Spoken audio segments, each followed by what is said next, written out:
करवा चौथ का प्रसंग कहते ही सब हंसने लगते हैं, पता नहीं क्यों। पर ये बड़ा शुद्ध दिन है।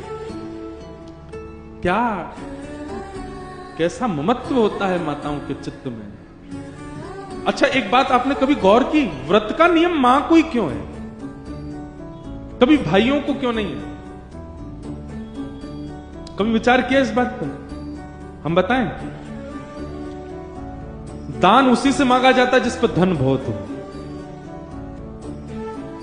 दान उसी से मांगा। अब जैसे कई बार कथा कहीं होती है तो कई कमेटी के लोग कराते हैं, तो वो बड़े बड़े धनवानों के यहां जाते हैं, बोले कथा हो रही है कुछ योगदान करिए। क्यों सामान्य के यहां क्यों नहीं जाते? उसका घर से ही पता चल रहा है भाई सामान्य, इससे क्या मांगे हम, जो खुद का ही भरपाई कर ले। लेकिन जिसका दिखता हाँ घर गाड़ी सब बढ़िया संपन्न है, तो उससे कहते हैं भाई कथा हो रही है उसमें थोड़ा योगदान दो।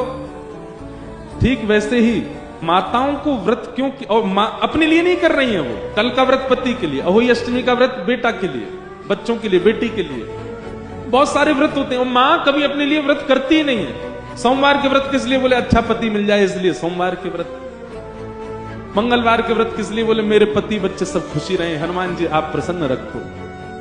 फिर और कौन से? बृहस्पतिवार का व्रत, बोले नारायण भगवान हमारे परिवार से प्रसन्न। अपने लिए नहीं करती हैं वो इतने व्रत क्यों करती हैं? और व्रतों के नियम सारे माताओं के लिए क्यों है? क्योंकि माताओं को पुण्य इतना होता है कि उनके पुण्य पर पलते हैं उनके पति और बच्चे। माताओं का पुण्य ही फलता है बच्चों को, माताओं का पुण्य ही फलता है उसके पति को।